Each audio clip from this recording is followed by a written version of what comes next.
Did you know that you are as healthy as your gut bacteria? And your gut bacteria represents a whole ecosystem. And when something in that ecosystem gets knocked out of balance, the whole system can get knocked out of balance. And then as a result of that, you can start experiencing health consequences. So in today's video, we are talking about gut dysbiosis. We'll talk about what causes it, what health consequences it can bring along with it, and most importantly, what you can do to return your gut health back to its natural balance. Let's get started. Hey, Yulia Tabet here, and together with my husband Paul Tabet, we are certified holistic nutritionists with over 12 years of experience, helping you create healthy gut, healthy hormones, and the body and life of your dreams naturally. And if you're brand new here, hit the subscribe button. We've got over 11 million views because we publish videos that help you create healthy gut, healthy hormones, achieve your healthy weight naturally, and a lot of things beyond that. So imagine your gut health being a garden, and it's an ecosystem with trillions of bacteria. And it all functions together, and there is this just natural ecosystem in your gut health. What happens when the bad bacteria takes over the good bacteria is that natural ecosystem gets disrupted. So think about a garden being overtaken by weeds. Now, that's where gut dysbiosis starts to happen. Now, what causes it? That is a great question. But before I answer it, make sure that you grab a free Candida and Gut Reset Plan with strategies and recipes to help you optimize your gut health. All you need to do is to just go to this link and grab it here. Now, there are various reasons why you might be having gut dysbiosis, and some of the things that could be contributing to it include fungal overgrowth, yeast and fungal overgrowth. So yes, we're talking about Candida here and other yeast and fungal overgrowth that might be happening in your gut. So that is one of the causes. Another cause could be parasites, so parasitic infection that you've got going on, and also it could be down to bacterial infection that is going on in your gut, and that starts to take over the good gut bacteria. Now, that's not the only cause, and there are other causes that I have to talk about because they can be contributing to the way your ecosystem is, and they can be contributing to gut imbalances going on in your body. So some of the factors that also influence your gut bacteria include whether you were breastfed or bottle fed. And by the way, let me know in the comment section below, were you a breastfed baby or were you a bottle fed baby? And that's one of the reasons, knowing what my husband and I know, that we decided to breastfeed our daughter on demand for many years, not only obviously because of the natural connection that it enables you to have with your child, but also some of the other reasons were to help her build a good gut bacteria and a stronger immune system. Now, there are also other factors that can be contributing to your gut bacteria.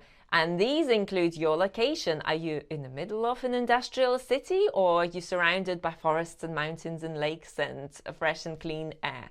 Do you have a lot of stress in your life? Because that can definitely affect your gut health and your overall health. How about your diet? Is your diet out of whack? And even perhaps on a so-called healthy diet, certain things are still not dialed in.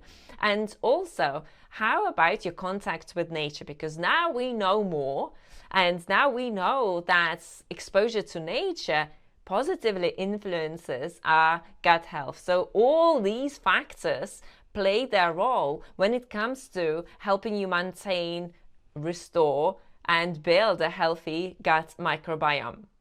Now, when we work with our clients who have gut health issues, some of them choose to do a gut health analysis. And when you do it, you can really see clearly in front of you what's going on inside of your gut. And there are 3 types of bacteria that we have in our gut, and that is commensal bacteria, symbiotic bacteria, and pathogenic bacteria. Which one of these 3 do you think could be contributing to gut dysbiosis? So commensal bacteria and symbiotic bacteria, good bacteria. So it's the type of bacteria that we need in order for our gut to function properly. Pathogenic bacteria, on the other hand, is the bacteria that we need to watch out for.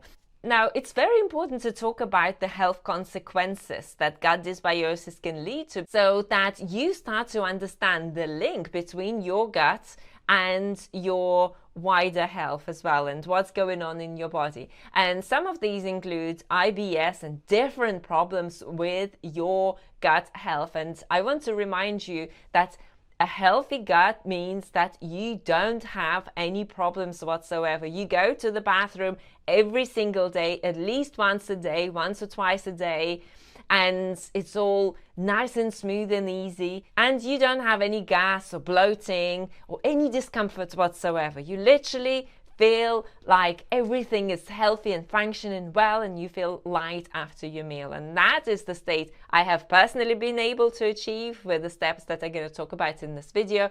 And that is something that we help our clients achieve as well. So yes, your gut health should be optimized, and you shouldn't be having any problems, any pain, any discomfort, any gas, bloating, anything uncomfortable at all. Now, gut dysbiosis can also lead to allergies. It can lead to autoimmune disorders. It can lead to hormonal imbalances, heart attacks, cancers.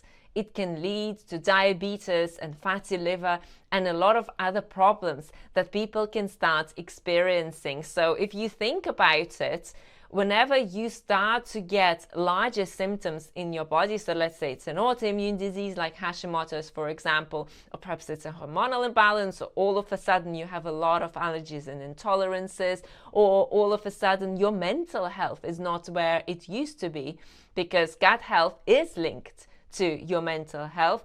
It is wise to look at the health of your gut and to understand that it could be one of the root causes of the changes that you're experiencing. Now, your gut health will also affect your skin and can start causing skin changes. It can start causing acne. It can start causing depression and anxiety, and it can also result in fatigue. Another problem that gut dysbiosis can lead to is a condition known as a leaky gut. And let me know in the comment section if it's something that you've heard about. I'm sure you have. We have a very aware and educated audience following us. But a leaky gut is basically when your gut lining, the junctions in your gut, start to lose their tightness, and then pathogenic bacteria starts to leak out of your gut into your body, into your bloodstream, and that can start causing a lot of health challenges, with chronic inflammation being one of them. And chronic inflammation over time can start causing DNA damage, and that can lead to cancer. So that is very important to understand. And as well as that, a leaky gut can also lead to autoimmune diseases because, again, of that chronic inflammation and pathogens that are floating around your body. So it is very important to prioritize your gut health and to commit to a path that can help you not only reverse your current health challenges, but also maintain a healthy gut as you're moving forward. And another condition that I have to mention here also that is very important to mention is estrogen dominance. And estrogen dominance can be caused by gut dysbiosis and is often caused by gut imbalances. And of course, with estrogen dominance, there's an increased risk of developing fibroids and developing endometriosis, and also breast cancer has been linked to estrogen dominance. So it's important to mention that gut dysbiosis is not just a local problem, it's a systemic problem. It's a problem that can start causing other shifts and changes in your body,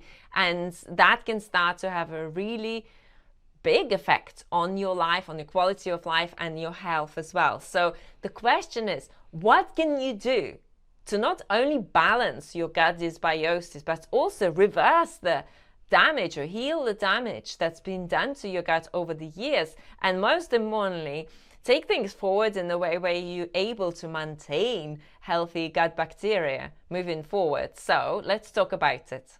Now, when we work with our clients, we do two things right at the same time. You eliminate certain food groups and you introduce other food groups. So instead of thinking that all of a sudden you have to remove a lot of things from your diet, you also need to know that you'll also be introducing other foods to your diet. So let's talk about the things that you will need to eliminate in order to help your gut health. Processed sugar is one of those things. But don't worry, you will be eating healthy sugar in abundance. It's not about sugar restriction, but we are removing processed sugar and we will replace it with something else. We'll talk about it in a second, so keep watching. So processed sugar needs to go, processed syrups need to go, alcohol needs to go as well. So I have not drunk a single drop of alcohol for the last 18 years, at least 18 years. I go to parties, I have time of my life, I love being sober. I don't need any alcohol or drugs because I'm high on life, because life is amazing when you get to clean and cleanse your senses and come in touch with your true self and awaken to that beauty within you and that gift of life that we've got. That's when you start to change your perspective of things. Alcohol is no longer needed there. And you will also need to remove dairy, oils, processed GMO foods, because all these foods can disrupt your gut microbiome. So all the processed stuff, just get rid of it. You don't need it anymore. It's not building your health and it's not building you energy and beautiful body and a beautiful functioning gut microbiome. We're going to replace it all with healthy whole food alternatives that are going to build your health and are going to help you maintain your health long term. So what are we replacing it with? We are replacing it with abundance of plant foods, amazing anti-inflammatory. We need plant foods and you need fiber in order to rebuild your microbiome and in order to rebuild that diverse gut bacteria and also rebuild your energy levels and your life. And you need plant foods in order to be able to cleanse the toxins that you've accumulated over the years and to help you enliven your senses as well, so you too can get high on life. So we are talking about fresh fruits and vegetables in abundance. We are talking about healthy whole food sources, and we are talking about an abundance of plant produce, and also of course we're talking about healthy ratio of carbohydrates, protein and fat, so you're getting all your macros and you're getting the right nutrients in your diet, which is also very important when it comes to balancing certain health conditions. Okay, so we've removed the bad things because no matter how many antifungal supplements you take in, they're not going to compensate for the damage that the diet and your lifestyle could be causing when it comes to gut health and your health as well. So we're removing that, we're reintroducing healthy food groups and also making sure that your diet is healing and you're receiving the right nutrients. So what you will also need to do is to take the herb and follow a protocol that is suitable for your specific gut imbalance. So what is causing your gut dysbiosis? That's what you need to work on. And when we work with our clients, we do help them create their specific protocols. So just to give you some examples of some of the antifungal herbs, they include oregano oil, garlic, caprylic acid, and olive leaf extract. And some of those are also antimicrobial. But again, it will largely depend on what it is that you are dealing with, because each bug needs its own drug. So as well as dietary changes and also taking some herbs and supplements, you also need to repopulate your good gut bacteria, and you will do it with the diet. So don't just think that only probiotics help you repopulate your gut bacteria, because studies show that a diverse plant foods diet will help you build that diverse gut bacteria. So eating a diversity of fruits and vegetables and colors and knowing how to balance your diet the right way will by itself start helping you rebuild that gut bacteria. And of course, you can also start taking probiotics. And if you take in probiotics, you will need to go for higher strengths, so 50 billion or more, and also a multiple strain type of probiotic that will start to work on your gut health. As well as that, there is also a really good probiotic called S. boulardii that is actually a friendly yeast that can be helping you deal with fungal overgrowth and helping you repopulate your bacteria. And it's also been shown to help you build a more resilient immune system. So as well as that, definitely diet and lifestyle and stress management. And also we know that spending more time in nature is incredibly beneficial for your gut health. So think about spending more time outdoors, and if you can, spending some time in nature barefoot. So literally just reconnecting yourself with nature, because we are beings, we are creatures of nature, we're not separate from it. And whenever you feel that you need that charge, go into nature, recharge yourself, because not only it's good for your psyche, it's also good for your gut microbiome. Now, here's what's important to know, that optimal health cannot be achieved until you identify and remove the root causes that contribute to health challenges. And if you want help with that, we've created a special free masterclass that will go into 5 shocking root causes of hormonal gut health imbalances and weight loss resistance that most doctors miss, leaving people stuck and sick. So if you want to know what they are, go and grab yourself a spot. It's this free training, and I promise you it's going to be eye-opening. And if you want to work with us personally and see how we might be able to help you, then book yourself a free 15-minute health accelerator call where we can talk about what's possible for you. That's the link, and we'll also drop a link in the description section. Thanks for joining me for this video, and in my next video, one of our clients is going to share with you how she balanced her gut health, fatigue, skin issues by changing her diet and lifestyle plan, and what happened to her after. See you there.